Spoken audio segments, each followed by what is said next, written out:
रोम रोम भाइयों, सिस्टम पार देंगे। कैसे हो आप सभी? आशा करते हैं आप सभी अच्छे होंगे। मैं भी बहुत अच्छी हूँ। तो आप फिर से आपका स्वागत है एक नई वीडियो में। तो अभी टाइम हो रहा है 5:15। जल्दी जल्दी करते भी इतनी देर हो ही गई थी और फटाफट निकलना पड़ता है क्योंकि वही कि क्या चीज़ हम पे जाम ना लग जाए, इस चीज़ का हमेशा डर रहता है। तो मेरे भी सामान इतना सारा हो गया है, ले जाने वाली मैं अकेले इंसान हूँ। तो 2 बैग ये हो गए हैं। एक मेरा मिनी पर्स है, मिनी पर्स के अंदर मैंने अपने खाने के लिए अखरोट नहीं क्या आड़ू भी भर दी है। तो यहाँ पर सुबह फटाफट उठ के नहा धोने के बाद मैंने फटाफट से सूर्य देवता को जल चढ़ा दिया था। उसके बाद कर ली थी पूजा, दिया बत्ती करके घर से निकलो तो ही ज़्यादा अच्छा लगता है। और नाश्ते की जगह मैं यहाँ पर आम खा के घर को जा रही थी, अलग ही लेवल का बंदा था। टेस्टी लगता है सुबह सुबह खाने में। और कुछ चेक देने के लिए खड़ी मैं यहाँ पर, और पीठ में इतना बड़ा बैग लाद रखा है मैंने, जिसकी वजह से मेरे कंधे से आगे भी ठीक रहे।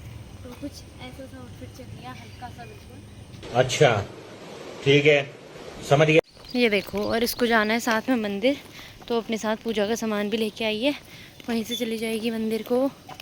कामचोर देख लीजिएगा, इस कैसी है कामचोर।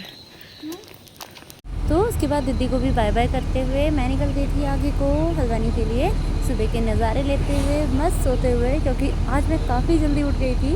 और इतनी जल्दी उठने की मेरे को आदत नहीं है। मैं 8 साढ़े 8 बजे तक उठती हूँ और कभी कॉलेज अगर जल्दी जाना होता है तब जल्दी उठती हूँ। फिर मैं भी पहुँच गई थी हल्द्वानी बस स्टैंड पे। यहाँ से मैं दूसरी बस पकड़ूँगी अब रानीखेत के लिए, और रानीखेत से फिर दूसरी गाड़ी। फिर मुझे यहाँ से रानीखेत के लिए बस मिल गई थी। तो बढ़िया फर्स्ट सीट में बैठ के पहाड़ों का नज़ारा लेते हुए हम चले गए आगे को। तो पहाड़ों के लिए एक प्यारी सी कहावत भी कही गई है कि पहाड़ के जो रास्ते होते हैं सिर्फ वही टेढ़े मेढ़े होते हैं, लेकिन पहाड़ के जो लोग होते हैं वो बहुत ज़्यादा सीधे होते हैं।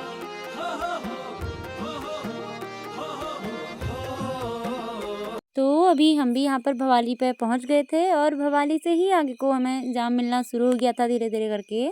इसी रीज़न से सुबह जल्दी बस पकड़ के आए थे कि जाम थोड़ा कम मिलेगा, लेकिन फिर भी जाम काफ़ी था। उसके बाद हम पहुँच गए थे कैची धाम। तो देखिए अंदर कैसे श्रद्धालुओं की बहुत ज़्यादा भीड़ है, और बाहर से ही हम भी दर्शन करते हुए फिर अपने आगे को हम निकल गए थे। तो यहाँ पर कंडक्टर अंकल ने भी गाड़ी को फुल भरा हुआ था, पीछे भी लोग खड़े थे, लेकिन जो बीच बीच में पैसेंजर आ रहे थे अंकल उनसे बोल रहे थे कि हाँ कोई नहीं, आगे आगे सीट हो जाएगी, आगे आगे सीट हो जाएगी, अभी थोड़ा सा आपको एडजस्ट करके जाना पड़ेगा। कारण नरेंद्र मोदी है। फिर मैं भी पहुंच गई थी ब्यूटी ऑफ हिल्स, मतलब कि रानीखेत में। रानीखेत को बहुत अलग अलग नामों से जाना जाता है, और रानीखेत आऊँ मैं ऊन ना खरीदूँ ऐसा तो कभी होता ही नहीं है। मैं जब भी रानीखेत आती हूँ यहाँ से हमेशा ऊन लेके जाती हूँ, और उसकी स्वेटर फिर किसी न किसी के लिए बनती ही बनती है। तो इस बार भी मैं ऊन लेने के लिए आ गई थी दुकान पे। यहाँ पे 5:30 बजे से निकलने के बाद भी मैं 12 बजे रानीखेत पहुँची हूँ, क्योंकि कैची धाम पर जाम ही इतना रहता है जिसकी वजह से हमें वहाँ पर बहुत ज़्यादा देर हो जाती है। 1-1.5 घंटे का जाम मिला था वहाँ पे, और 6:30 बजे मैं वैसे हल्द्वानी से आ गई थी, लेकिन फिर भी पहुँचते हुए टाइम लग गया। और अब दूसरी गाड़ी का वेट कर रहे हैं, थोड़ी देर में निकलते हैं। फिर घर को दूसरी गाड़ी मिल तो गई है, बस पैसेंजर पूरे नहीं हुए हैं, तो 2-3 गाड़ियाँ चेंज करके आना ही पड़ता है यहाँ घर आने के लिए।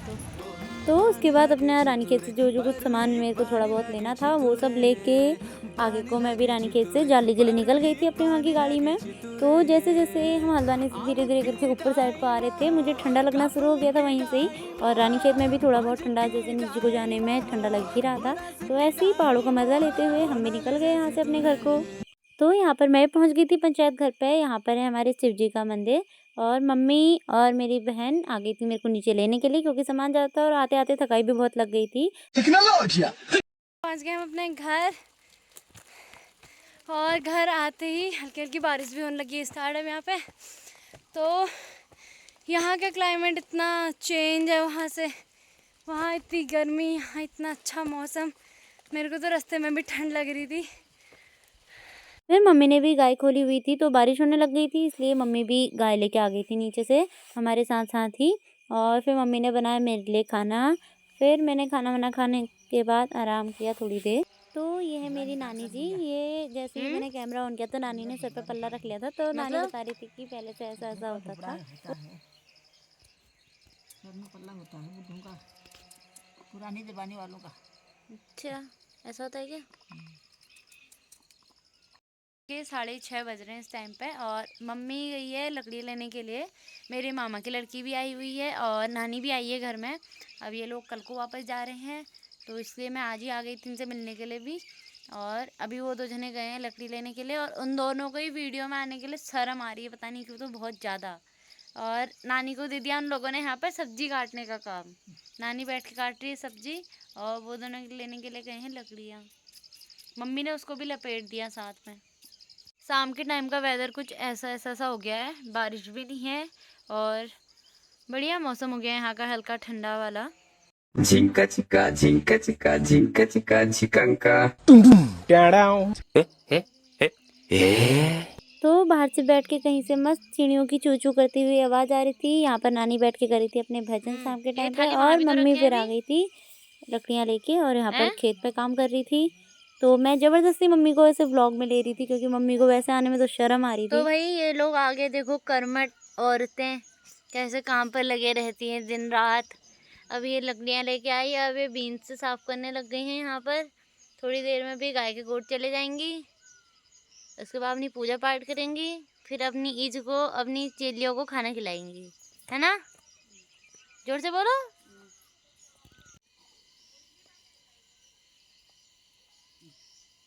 क्या हो यार, दिमाग खराब, मार गाने हो यार। अच्छा जूम करके बनाऊंगी वीडियो।